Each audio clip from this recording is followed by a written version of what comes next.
Blinkist is the app that helps you become a more well-rounded person by letting you read or listen to an entire nonfiction book in just 15 minutes. You can try it for free and get 25% off a subscription by going to Blinkist.com/David Pakman. Welcome back to the David Pakman Show. My name is Jesse Dollamore. I'm subbing for David this week. I'm kind of like Yukon Cornelius, a cartoon from your favorite childhood Christmas special, animated by some witchcraft and brought to life.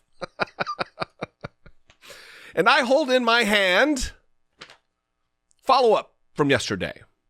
Yesterday, I talked about a lawsuit filed by Dominion Voting Systems against Newsmax, OANN, or One America News, and Patrick Byrne, who apparently is the CEO of Overstock.com.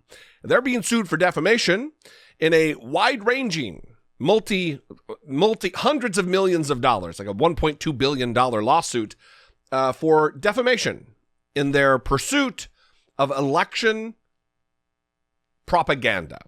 The big lie that Donald Trump didn't, in fact, lose, and Joe Biden didn't, in fact, win. Even though they come with zero evidence, they play their weird propaganda movies on OAN, produced by My Pillow Ding Dong. It is all surreal. And in this lawsuit, this 213-page lawsuit, it really also illuminates another issue related to the right. And that is their dedication to propaganda, their dedication to the lies. They're propping up of figures who are not of any repute as experts. And that is the case that I want to talk about today. And that is from January of 2021, OAN put a guy on the air promoting him as an expert mathematician, a professional, holding expertise in advanced mathematics. When in fact, spoiler alert, I'll get to it, he is not a mathematician. He holds no degrees. He is in fact a convicted drug dealer. And according to the lawsuit, an installer of swing sets who made wild claims that some algorithm flipped the election through complex mathematical things that go way beyond my ability. I'm going to read a little bit from this lawsuit because it is remarkable. Starting on page 101, if you happen to have a copy of it, or you're reading along. On January 27th, 2021, OAN broadcast a segment hosted by Trump campaign affiliate Christina Bobb.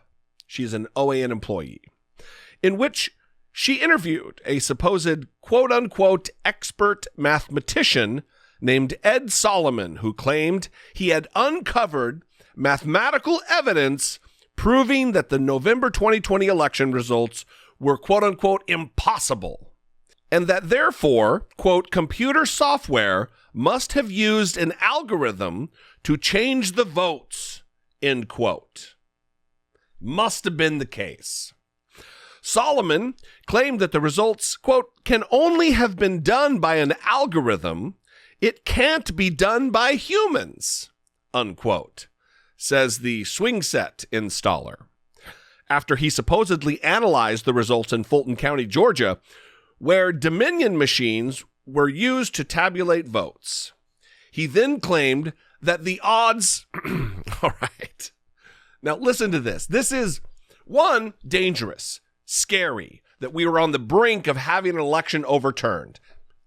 This is serious, but it's also laughable that an actual network, apparently all it takes to create a network to spread propaganda and to gin up fear and whip Republicans into a frenzy, is to have a few $1 million laying around and willing to spend them on the creation of a TV network, if you want to call it that, One America News, which is based just a few miles down the road from where I live in Southern California, there in San Diego. This is what he said. He then claimed that the odds of those results occurring naturally were, quote, 1 over 10 to an exponent so large there's not enough stars in the universe, comma, there aren't enough atoms in the universe to explain the number. You know, spoken like someone with an advanced degree in mathematics. This is what passes for expertise in the Republican Party. It is disgusting. It is actually scary. Moving on, Solomon's claims were ludicrous. OAN knew it. Again, I'm reading from a lawsuit here. And at a minimum, recklessly disregarded the truth. OAN knew Solomon's claims were false because Dominion had expressly notified OAN of independent evidence debunking them, because former President Donald Trump's own administration had debunked them, and because OAN itself had effectively acknowledged it by secretly removing several articles and broadcasts from its own website that made similar claims. Again, this is not a reputable journalistic outlet. That flies in the face of journalistic standards. There are standard operating procedures with journalists relative to correcting the record. Listen, any endeavor that is run by human beings is going to be fraught with the possibility of incorrect information, getting something wrong. And they have rules in place to make sure that they correct the record, that they own the mistake. Deleting an article or deleting a video because it's going to get you in legal hot water or because it was wrong isn't the way to do it. You note, this article has been updated to reflect the most accurate information. A previous edition of this article contained an incorrect blah, blah, blah. There's a correction, a mea culpa, if you will. That is not the case with OAN, because they are not a journalistic outlet. They are a propaganda outlet serving the wild conspiracies of Donald Trump, serving at the mission and the behest of a man who wants to tear down the fabric of democracy in America. Continuing with the lawsuit. OAN also knew Solomon's claims were bogus because Solomon was the farthest thing imaginable from an expert mathematician. He was, in fact, a convicted felon with no college degree. Nonetheless, OAN broadcast and endorsed as its own Solomon's preposterous and baseless allegations that the 2020 election was rigged through computer algorithms Solomon claimed were implemented in voting machines in the very counties and jurisdictions that use Dominion machines. Now, other than the fact that this sentence in this lawsuit is in desperate need of a few commas, this isn't looking good for OAN. This isn't looking good for Newsmax. And I'm going to get to it. It's not looking good for even Solomon here. Dominion notified OAN. This is the crux of it, though. They were notified by OAN of all these things, and they still continued to do what they did for months. They're still doing it, in fact. Dominion notified OAN that Solomon was no expert mathematician and that he was actually a convicted drug dealer who never graduated college and whose current job was setting up swing sets in Long Island, New York.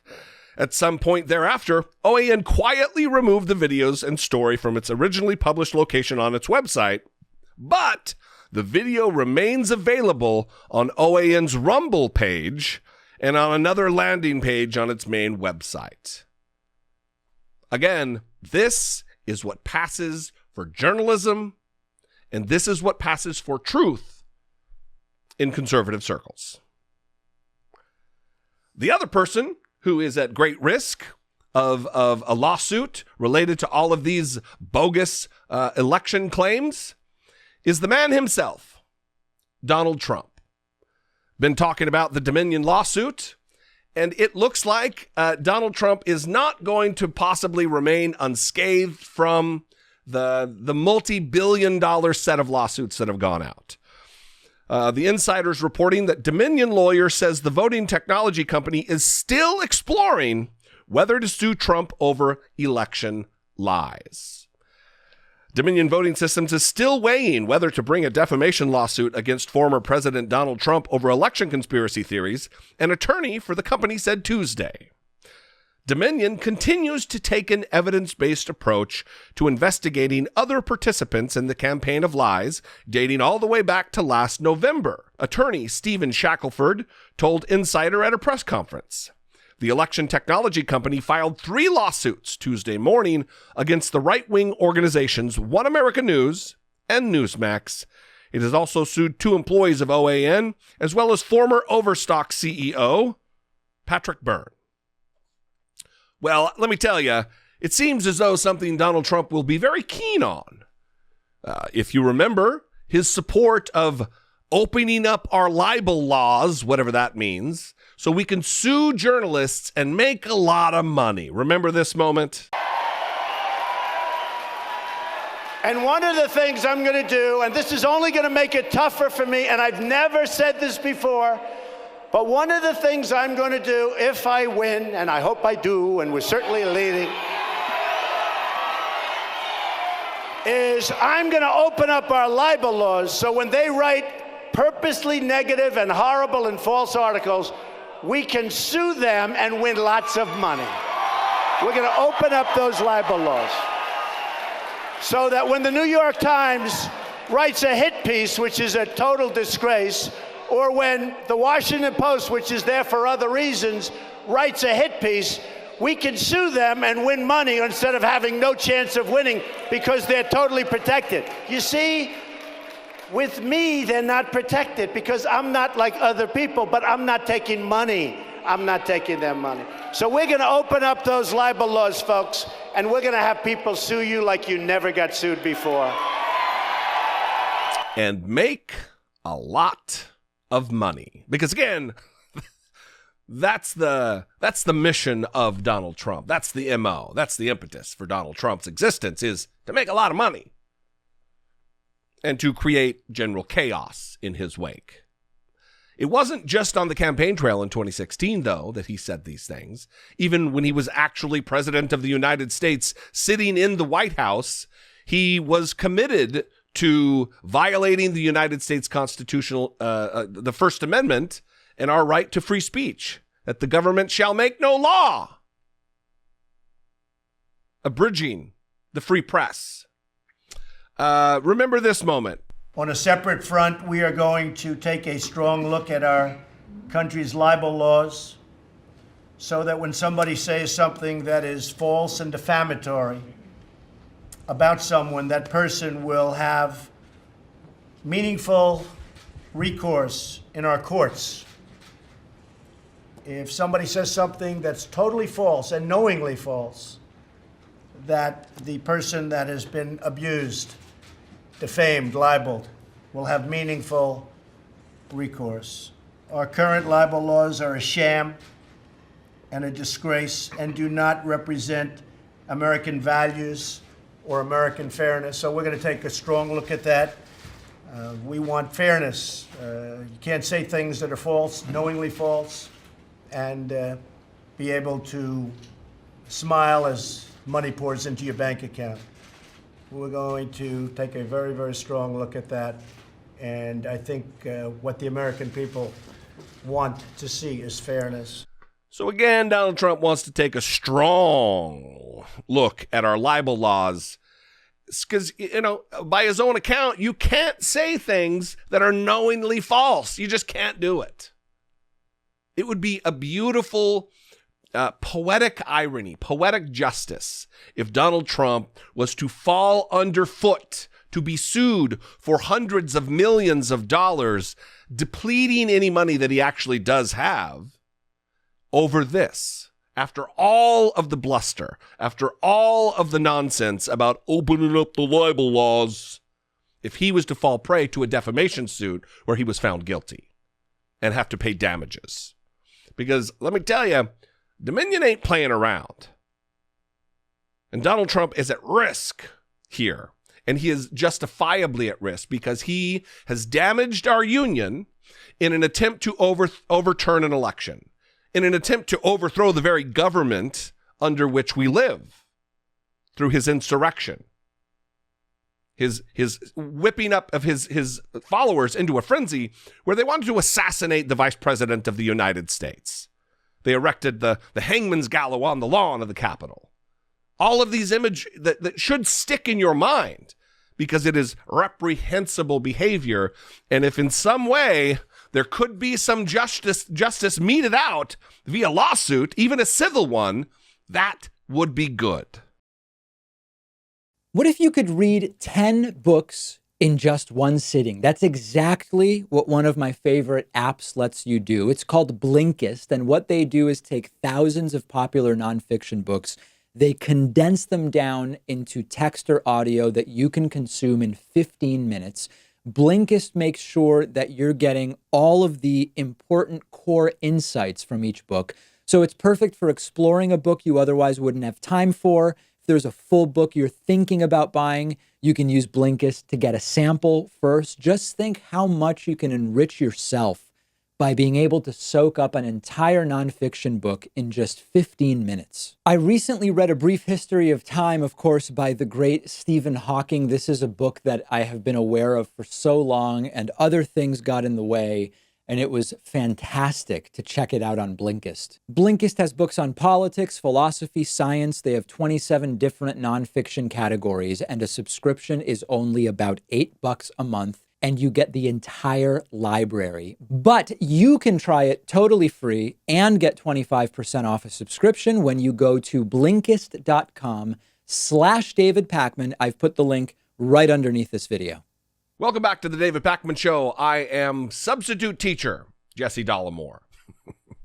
Yesterday, well, as a matter of follow-up, I talked about Rand Paul in a video he put on YouTube that was just filled to the brim with anti-science propaganda, anti-mask rhetoric.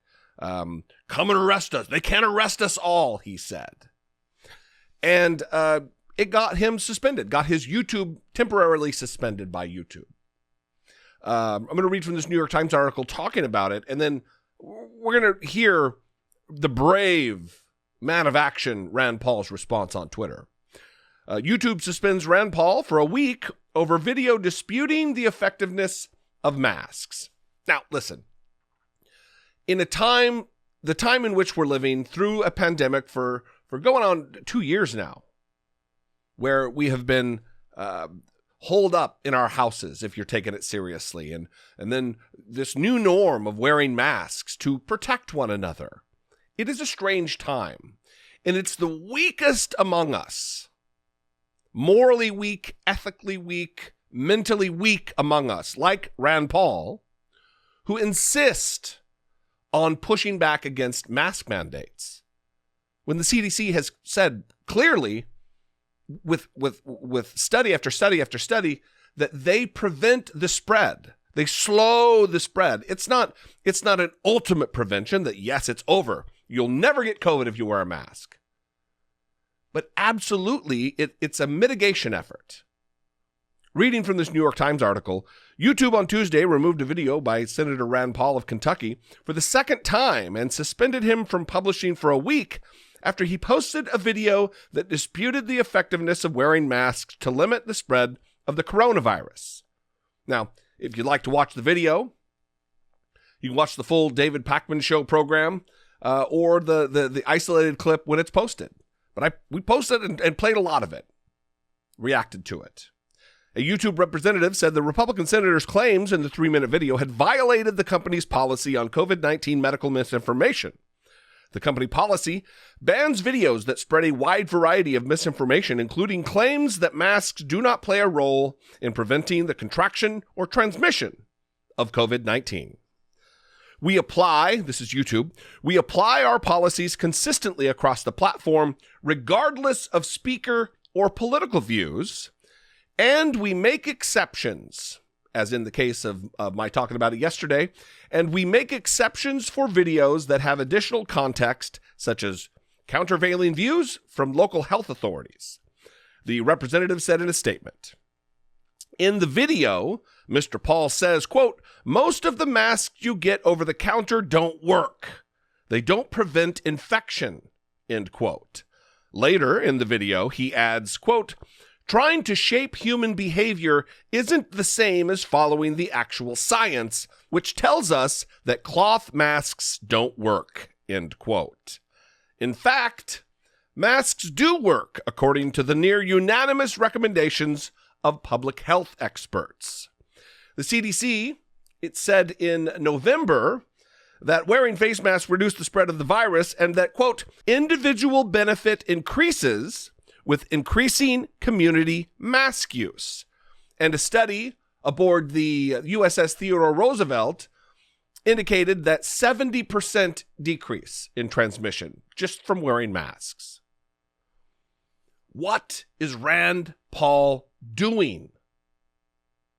To what truth is he obligated? He is supposedly a man of science. He is supposedly a doctor. And this is the way he responded on Twitter. A badge of honor. Left-wing cretins at YouTube banning me for 7 days for a video that quotes 2 peer-reviewed articles saying cloth masks don't work. If you want to see the banned video, go to Liberty Tree. And he promotes some ding-dong free speech website. If you'd like to see the video, I play a little bit of it and react to it. That's where you go. All of this COVID misinformation is coming on the heels of several governors who are banning measures to mitigate the spread of infection, hospitalization, and death. Abbott in Texas, DeSantis in Florida, all these areas across the country that are led by ridiculous charlatan clowns in the governor's offices. And it is good news to hear that several local organizational efforts are being made in municipalities across those states to counteract, to defy the order of banning mask mandates. Reading from The Hill, Florida School Board votes to keep mask mandate, defying DeSantis. The Broward County School Board on Tuesday voted 8-1 to retain its mask mandate for students and staff members, defying Florida Governor Ron DeSantis' executive order forcing school districts to make masks optional. The Fort Lauderdale School Board is seeking legal counsel to challenge the executive order, which it claims represents government overreach, according to WPLG. Quote, wearing masks inside schools regardless of vaccine status is required to deal with the changing realities of virus transmission. It is a necessary precaution until children under 12 can receive a COVID-19 vaccination, and more Americans 12 and older get vaccinated, which came from Anna Fusco, president of the Broward Teachers Union. It's not just Florida, though. In Texas, again, there are measures in place to defy the governor's anti-health mandates. This is from KSAT, the San Antonio affiliate. Judge delivers blow to Texas Governor Abbott's ban on mandates, allows San Antonio to require masks in schools. Temporary restraining order allows San Antonio Bexar County to impose mask mandates. San Antonio leaders scored a victory in court against Texas Governor Greg Abbott on Tuesday in the ongoing fight over mask mandates. A Bexar County Civil District Court judge granted the city of Bexar County's request for temporary restraining order against Abbott's executive order banning mask mandates in school. Again, other than fueling the culture war,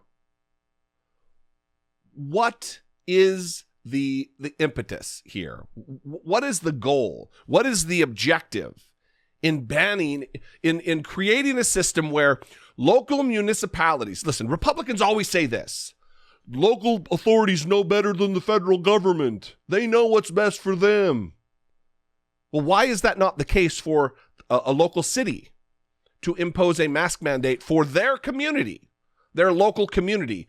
Who is Greg Abbott, the governor of Texas? Who is he to know more about what's best for that local community, using Republican logic, than the community itself?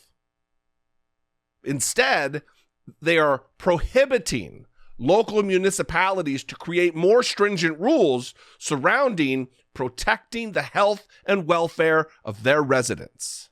Effectively, the ruling allows Bexar County and San Antonio officials to issue a mask mandate in public schools and other guidance like quarantine protocol. For now, Officials say they plan to have an order issued by the end of Tuesday.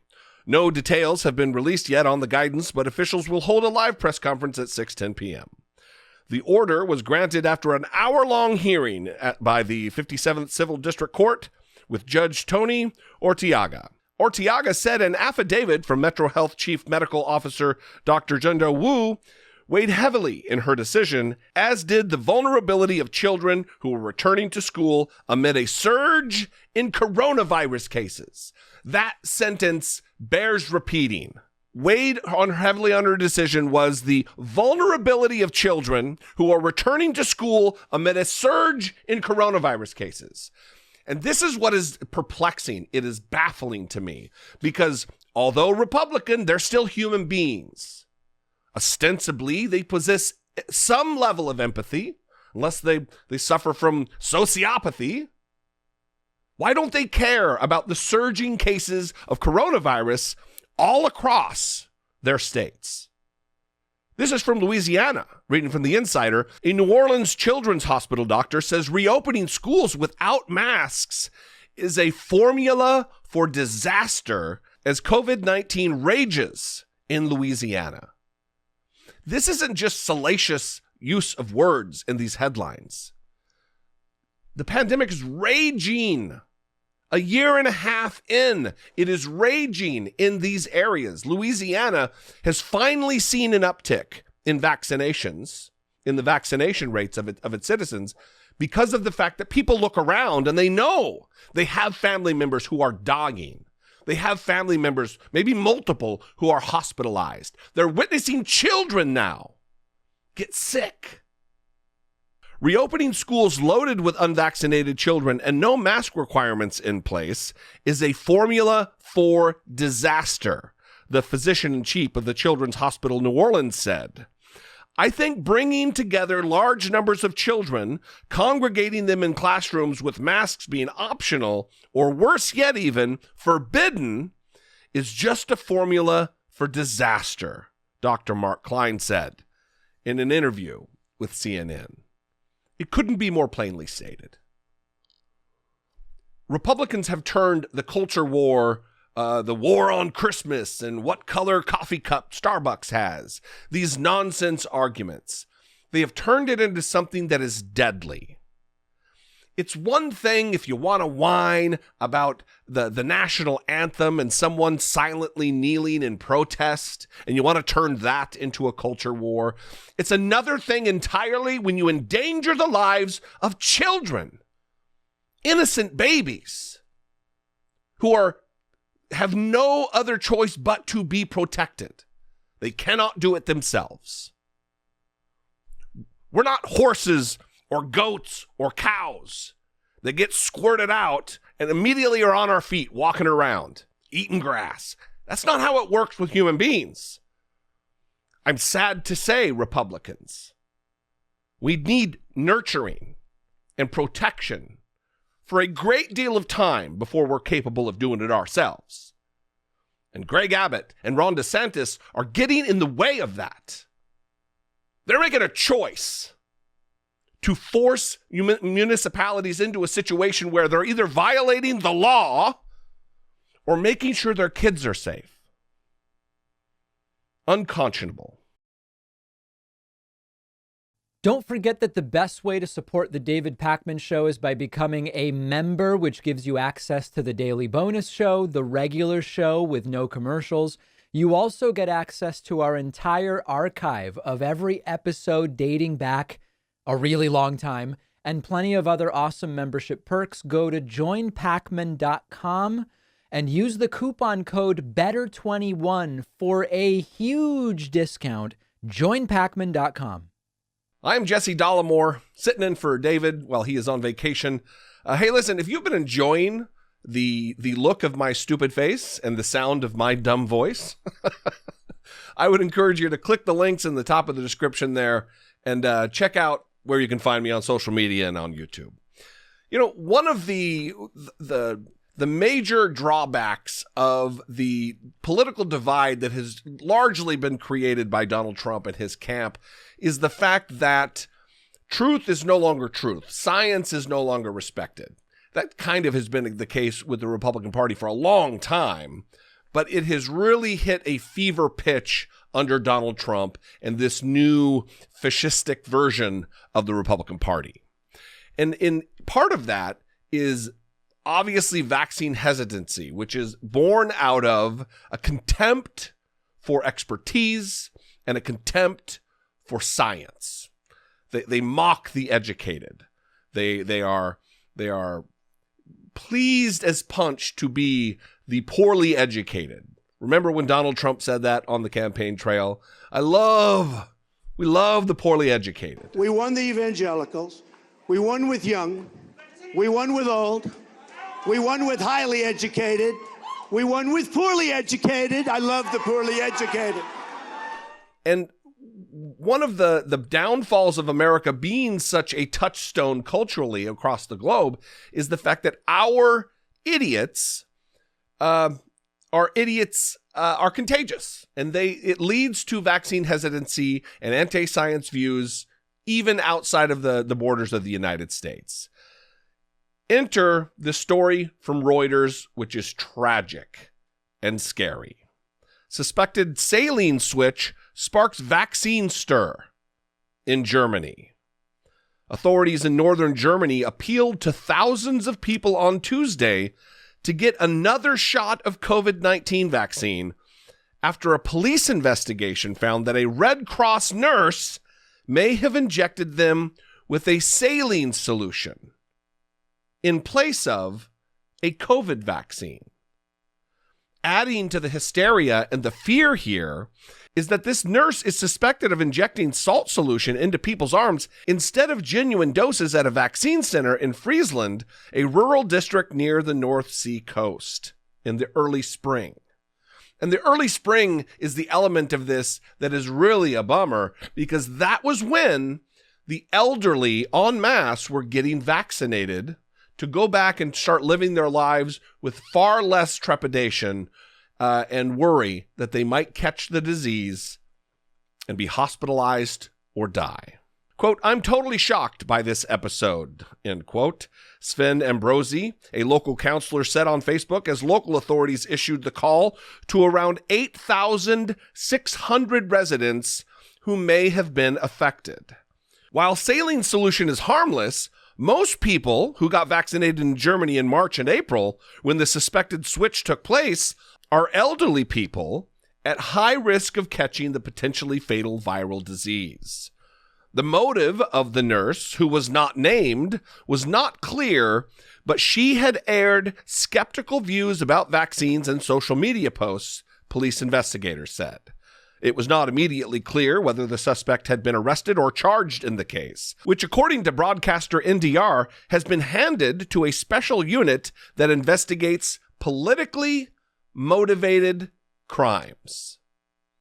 That is sad. That healthcare, that a vaccine with proven efficacy has been turned into some kind of political football among conspiracy theorists and chaos stirrers, as it is in the case of the American political system. This isn't a political issue. This is a global health crisis, the likes of which we haven't seen for 100 years. And because of idiots who want to maintain political power, culture warriors, things like this are happening. This could be laid directly at the feet of the Republican Party, even though it's foreign. In another vaccine-related occurrence, it's, it is a strange thing to me that there are certain people who just love to be owned. And Peter Doocy, the dingus over at Fox News, who is now their White House correspondent, which used to be a lofty position, something you would strive for because it meant you were at the top of your game. Instead, Nepotism Jr. over there at Fox News, he's the correspondent. Well, yesterday at the briefing, it was Sunday. It's like a monster truck rally with Peter Doocy just getting smashed by Jen Psaki. This moment transpired, and buckle up because it is... The president tries to reach unvaccinated Americans. Has there been any thought given, looking back, to the possibility that he may have created some vaccine hesitancy when last year, around this time, the previous administration was rushing to get a vaccine authorized, and the now president said, I trust vaccines, I trust scientists, but I don't trust Donald Trump, and at this moment the American people can't either. Well, I think it's safe to say he still doesn't trust Donald Trump, so that hasn't changed. But he does trust scientists, he does trust data experts, and he does trust the people leading the CDC, the FDA, which is the gold standard of approval for vaccines. I'd also note, because this question often comes up, that the president has repeatedly given credit to scientists and experts from the prior administration, even as recently as just a few weeks ago, for their role in moving the vaccine forward. Yes, but at the time when Donald Trump is out there saying we're going to have a vaccine in the next couple of weeks, next couple of months, and Joe Biden is out on the campaign trail saying don't trust Donald Trump, did that create any kind of vaccine hesitancy? Not that we've seen in the data. I would note that at the time, just for context, the former president was also suggesting people inject versions of poison into their veins to cure COVID. So I think that's a relevant point. And Joe Biden, then vice president, was saying we got to wait until something is fully authorized, and it's still not.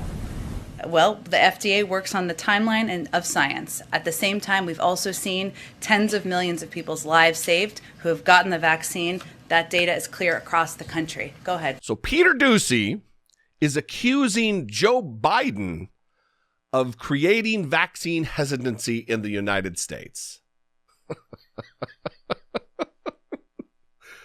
Oh, come on, man. This is an unbelievable thing. And by the way, a great off-the-cuff moment for Jen Psaki to mention, no. You're not going to do this. Your guy that you're fighting to defend right now is the guy who, remember, and I'm going to play the clip because it is one of those moments that we should never forget. It's another one of those moments that we should cherish, that we're not living in that era anymore.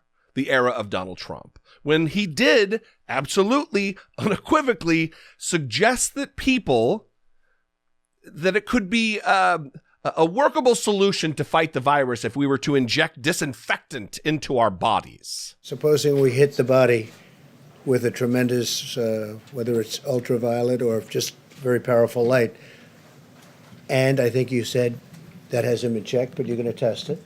And then I said, supposing you brought the light inside the body, which you can do either through the skin or in some other way. And I think you said you're going to test that too. Sounds interesting. Right, and then I see the disinfectant where it knocks it out in 1 minute.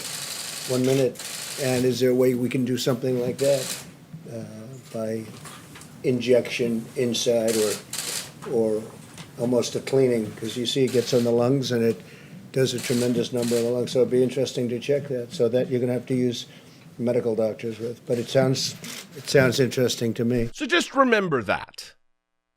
Don't let sidetracking questions from idiots like Peter Doocy distract you from the fact that, one, we have a competent, empathetic, decent man as president of the United States now, not a dingus who dangerously suggests that disinfectant could cure the virus inside the body. Ugh. I mean, there is something to rejoice about, is there not? In other COVID-related news, there are states out there who aren't relying on the goodwill of people with no goodwill to get vaccinated. We're seeing spikes in all across the country, Louisiana and Arkansas, Florida, Texas, where we thought we had a stranglehold on this thing. We thought the worst days were behind us. And Florida's infection rate right now is approaching the highest levels of the entire pandemic. Child hospitalization rates are raising. It is a worrying specter all across the country, but in certain states it's worse. In my home state of California, not my home state, but where I live right now, they are taking action. They are mandating now. It was just announced they are mandating vaccines for healthcare workers. Reading from the LA Times, California healthcare workers must be vaccinated by end of September under new health order. In what officials characterized as the first requirement of its kind in the nation, California ordered Thursday that healthcare workers statewide must be fully vaccinated against COVID-19 come early fall.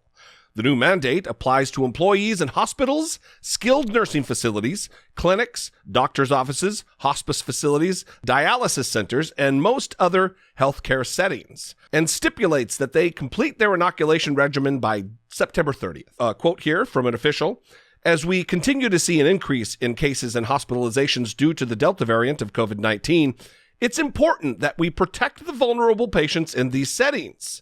Dr. Tomas Aragon, state public health officer and director of the California Department of Public Health, said in a statement, today's action will also ensure that healthcare workers themselves are protected.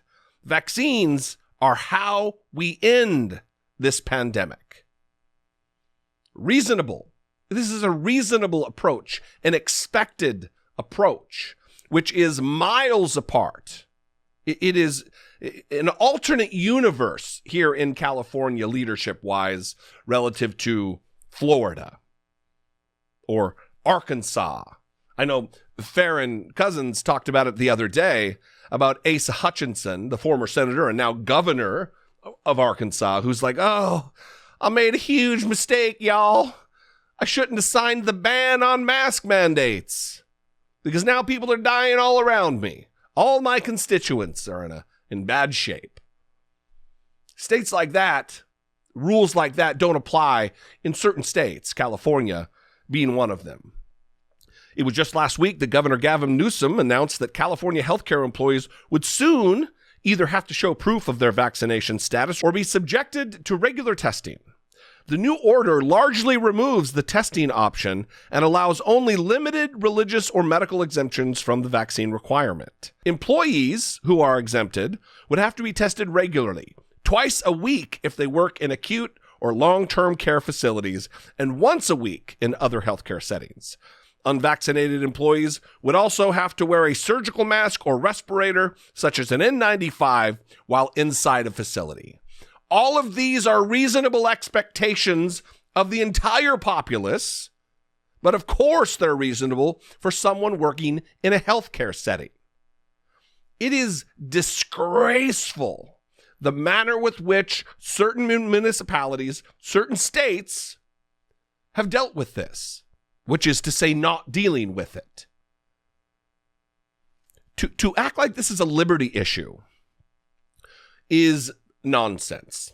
As I've talked about, if you choose not to wear a seatbelt, you're only harming yourself. If you choose not to wear a helmet on a motorcycle, really it's just you that you're going to harm. This is not the case with the coronavirus. If I'm not vaccinated, I am, and I have been for months, but if I'm not and I'm walking around asymptomatic, just breathing my filth all over everybody, and I get somebody sick and they die, that's on me. It's not about my liberty when I infect someone and they die and I've encroached upon their rights. It's not wearing a helmet. It's not wearing a seatbelt. It's not my liberty, y'all. It has nothing to do with that. It is basic decency and the protection of our neighbors. If you value what we do at The David Pakman Show, remember to support us on Patreon. Go to patreon.com/David Pakman Show, where you can get access to behind-the-scenes videos, the Daily Bonus Show, the commercial-free Daily Show, as well as special discounts on merch, including hats, hoodies, mugs, and t-shirts. You can support the show for as little as $2 a month. Check it out at patreon.com/David Pakman Show. Welcome back to the David Pakman Show. My name is Jesse Dollamore, and I would ask that if you've been enjoying me guest hosting for David over the last couple days, check me out. I'm at Dollamore. That's on YouTube and Twitter and the rest of them. Anyway, thanks a lot. So, Mike Lindell, the MyPillow guy, his symposium has been going on the last couple days, and it has been a mess from the very start, starting with the delay because they were hacked. Because, he's got so much incredible, critical information for the American public that people need to hack to get him off the rails. Well, today was no different. In fact, I got a couple clips here to share that really they give you a flavor for the nonsense and for the chaos that anything involving Mike Pillow brings. Here's the first clip of an absolute expected moment where they're blaming technical problems, of course, on conspiracy. It's quite coincidental that the video feed breaks and the live streaming platforms break as soon as we start talking about this. That, my friends, is a man named Ron Watkins. Ron Watkins, who is thought by many to be Q, who ran 8chan or one of those other conspiratorial hate websites. And he is all but admitted on an HBO's documentary that he's Q. That's the kind of character and caliber of individual that Mike Lindell has at this Cybersymposium to uncover the truth of Donald Trump's win in the 2020 election. That's not all, though. Get this speaker.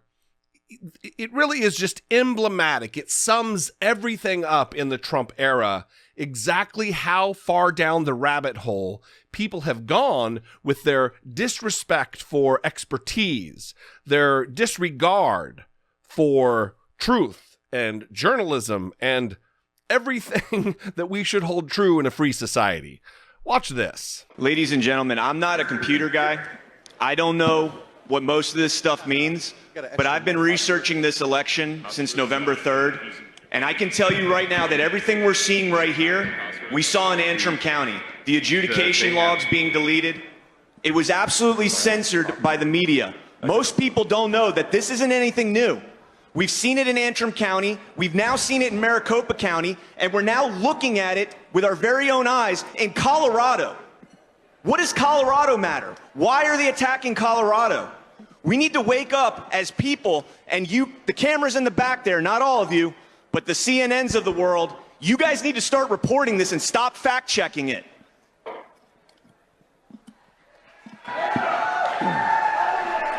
And the crowd goes wild. The small, yet present crowd. Did you catch some of those things? That should frighten you. It should amuse you, but it also there's an element of cringe there that goes beyond just, that guy's a dumbass. For one, he admits, I'm not a computer guy. I don't understand a lot of this stuff, but I'm going to offer my unfettered opinion as though it's qualified, and then spouts a series of debunked conspiracy theories that have been led by, have been led by Mike Lindell and Donald Trump and Lynn Wood and the rest of these purveyors of conspiracy and propaganda. And then that last comment should give you pause. Start reporting and stop fact-checking.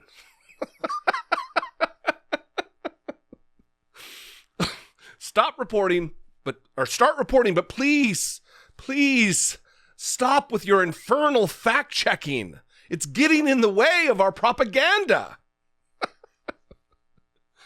Unbelievable. These are the times we live in right now. If you thought it couldn't get any worse while Donald Trump was president, it has absolutely, the train has jumped the track. The Trump train has veered, it's careened into a wall, and now it is just in shambles.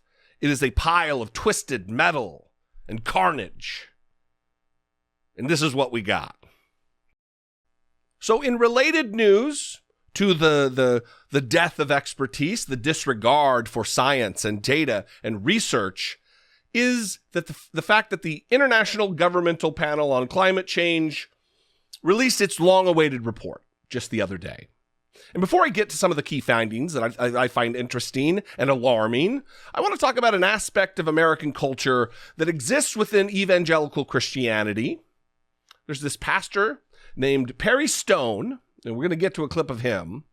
But coming from this faith tradition, I was raised an evangelical Christian, a conservative Christian nationalist, if you will.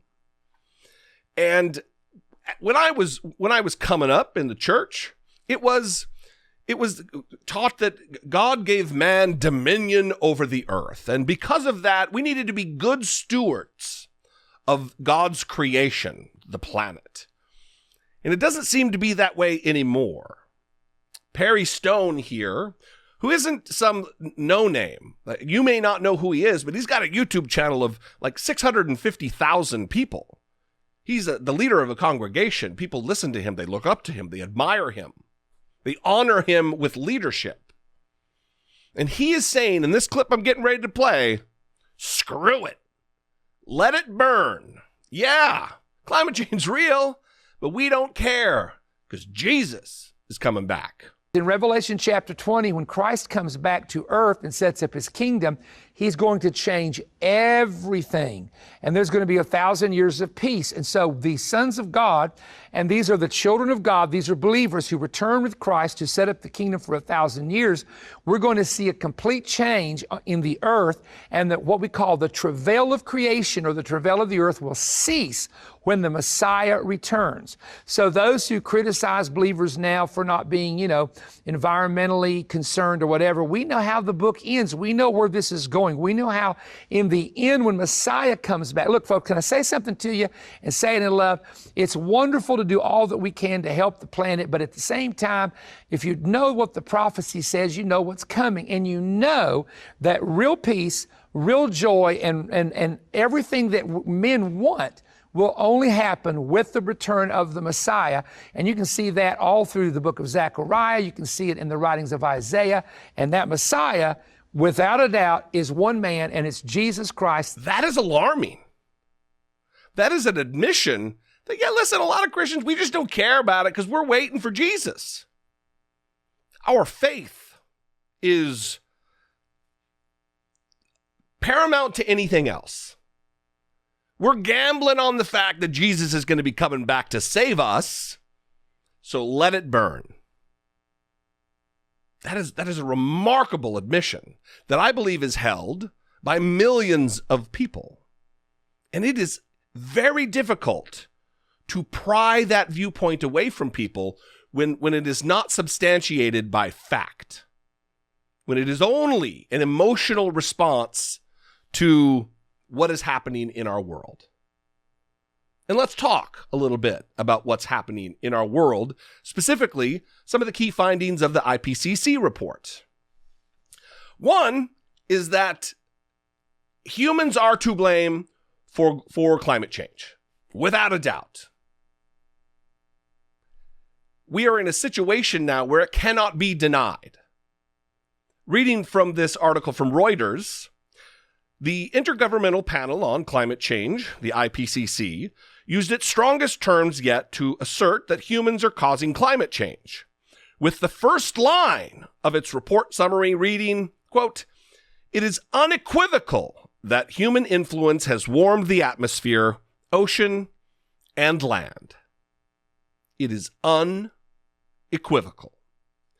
The stark language marked a shift from previous IPCC reports, which had said it was extremely likely that industrial activity was to blame.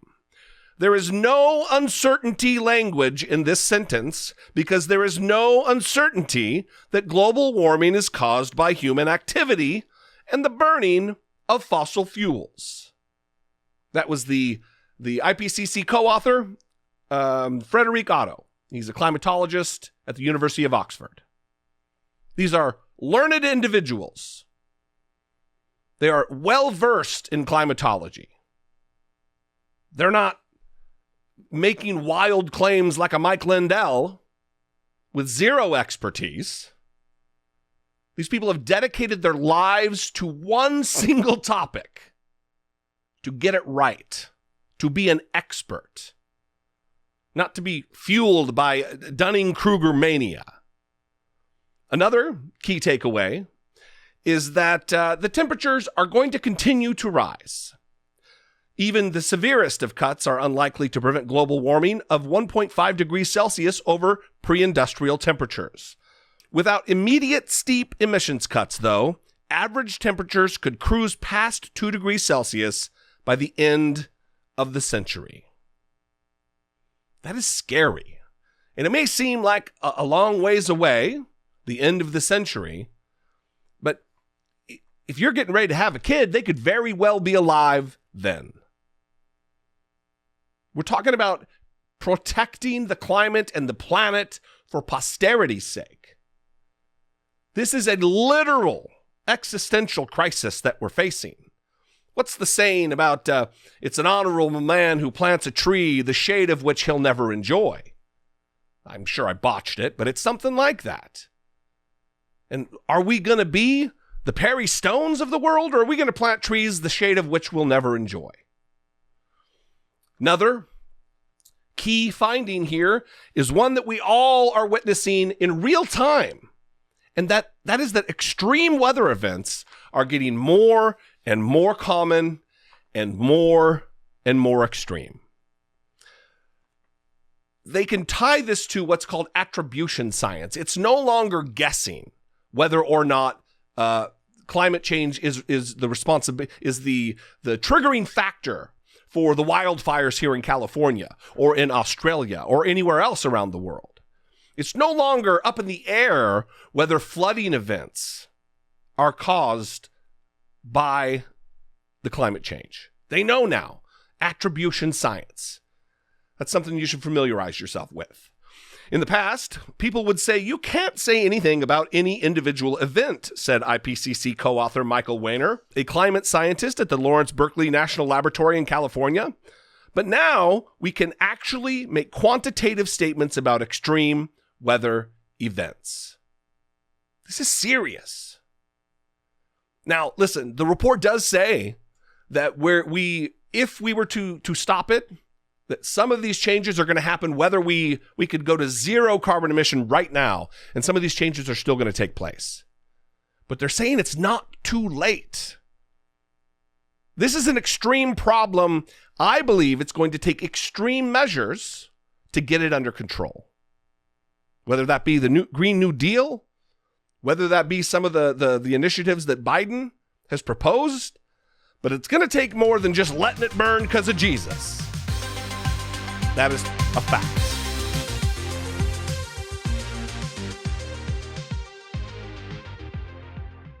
Thanks a lot for watching today's show. I just want to take a second to tell you about today's sponsors. Blinkist is the app that helps you become a more well-rounded person by letting you read or listen to an entire nonfiction book in just 15 minutes. You can try it for free and get 25% off a subscription by going to Blinkist.com/David Pakman.